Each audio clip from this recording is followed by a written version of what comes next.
If you don't know, I'm Captain Jake Sparks of the Ottawa County Sheriff's Office. It's SPARKS.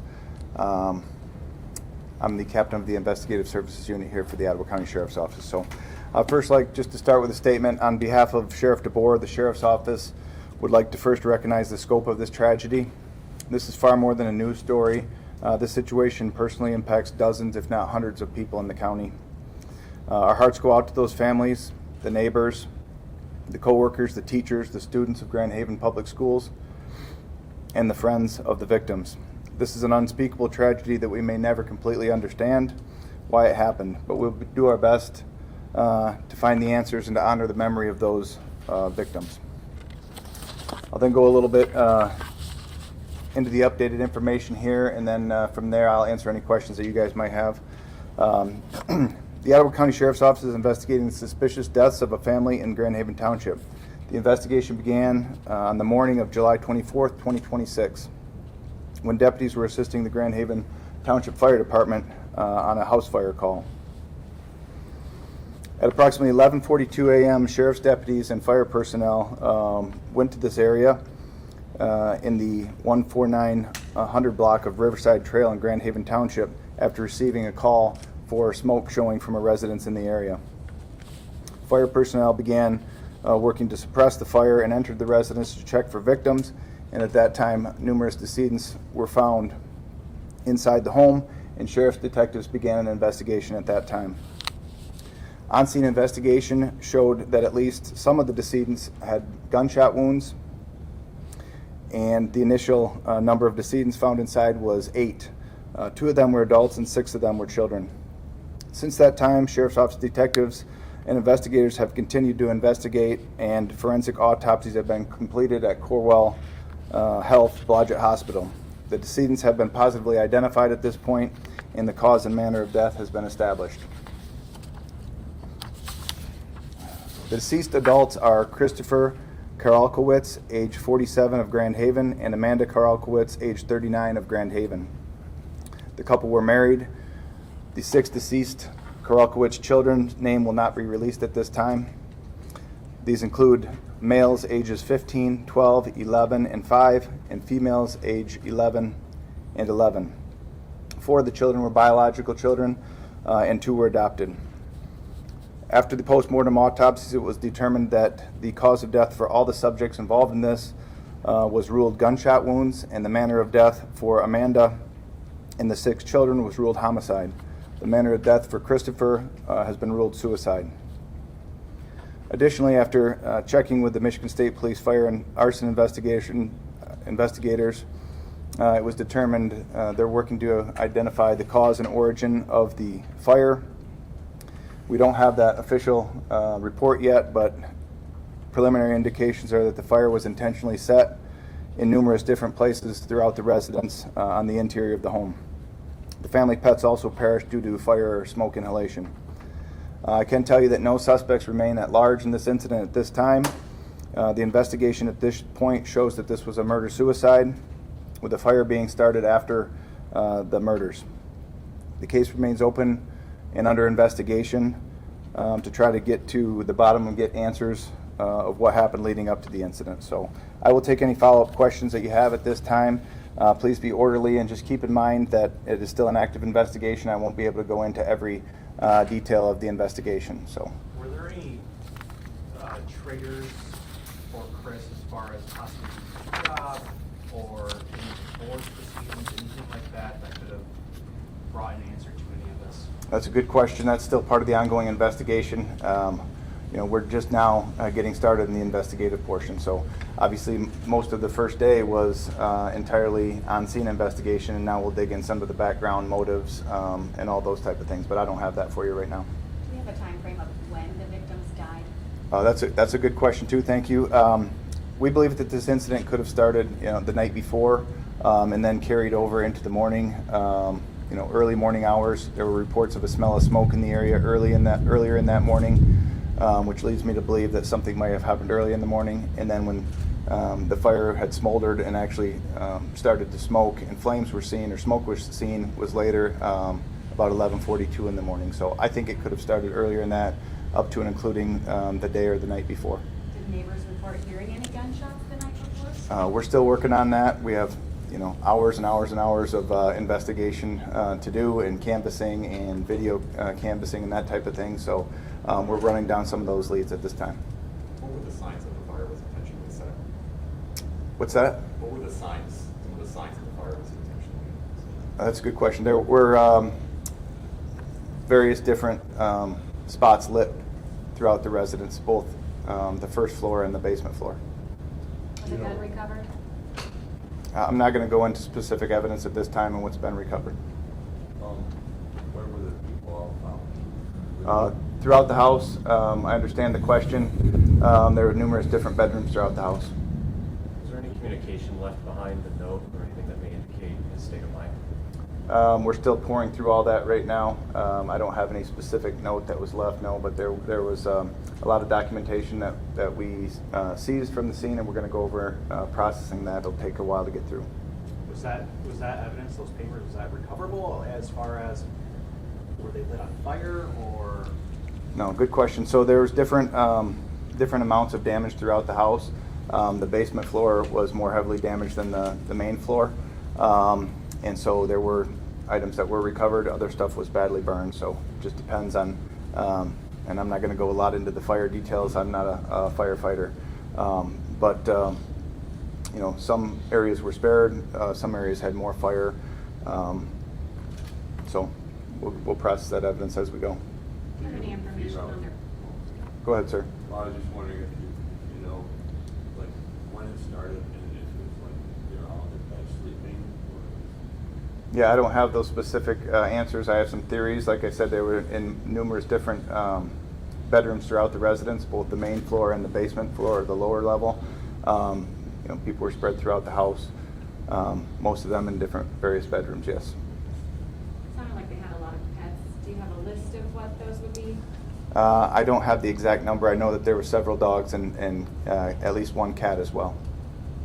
Is there a history of calls for law enforcement to this residence at all? I'm not aware of any, no. Would you be able to share the make and model or details of the gun, or is that not It would- available at this point? Yeah, that's a good question. It was a handgun. Was it a registered firearm? Was it a registered Registered firearm? firearm, yeah. I believe so, yes.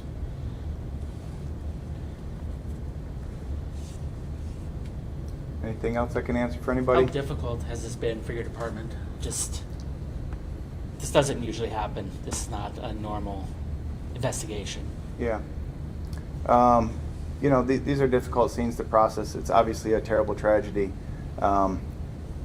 It's tough to deal with. I would say that in my career, we've definitely had a shift in focus to the mental health of the responders as well, which has all been positive. And we have peer support teams, we have employee assistants, we have our victim advocates and our victim services. And I don't know if any of you guys, maybe Micah, some of you guys were on scene that night, but we had our canteen services that are there, something as simple as making sure the responders have something to drink and something to eat.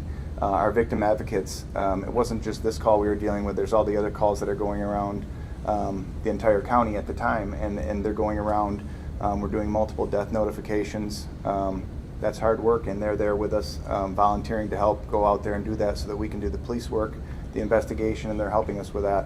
The food, the beverages, we had Mission Barbecue. People were calling and offering to bring us food because we were on scene for a long period of time.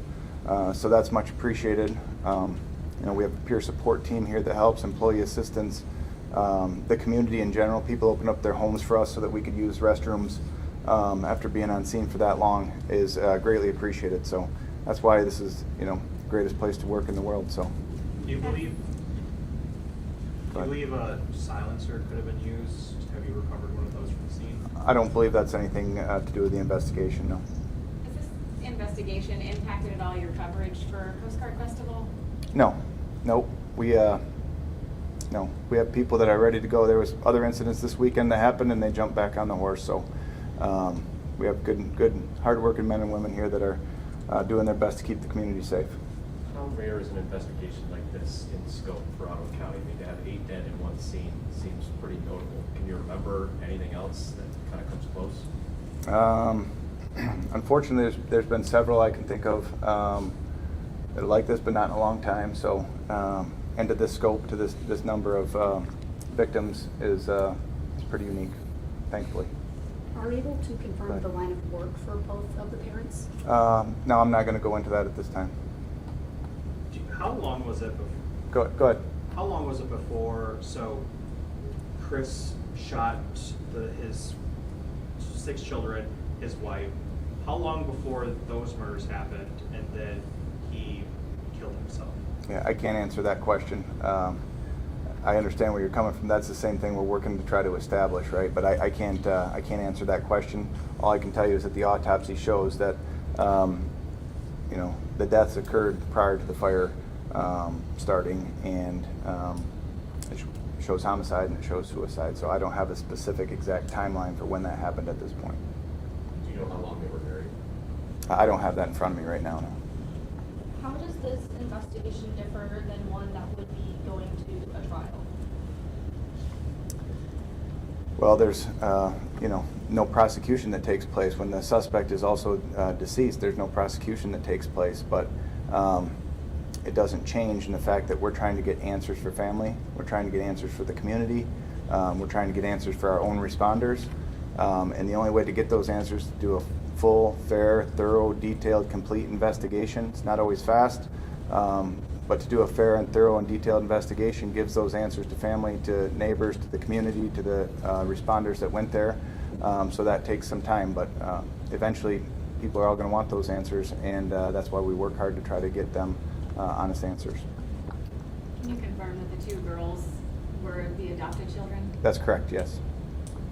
Go ahead. What are you asking of from not only the physical community, but also the online community as you guys work through this investigation? Can you ask the first part of that again? Yeah, what are you guys asking of, or what do you want the community to keep in mind while you work through this investigation, as well as the online community? Yeah, well, I guess, you know, we're fact finders, and so we look for facts. Sometimes people like to reach out with a supposition or their opinions on things, and that's not as helpful as people might think at times. It gives us more stuff to sift through. So if they have some fact based past or history or knowledge of this couple, this family, that they think should be helpful, I encourage them to reach out to either the Sheriff's Office or Sound Observer. But yeah, we're not looking for opinions or you know, internet sleuths and that type of thing. Can you tell us how many gunshots were fired in total? I can't at this point. So I know of at least 8. Who do you think it was like? I'm not going to go into what my opinion is right now. I can only tell you what the facts are. I could tell that it was, you know, they're in their bedrooms, and so I don't know. All 6 children were in their bedrooms? I believe that's the case, yes.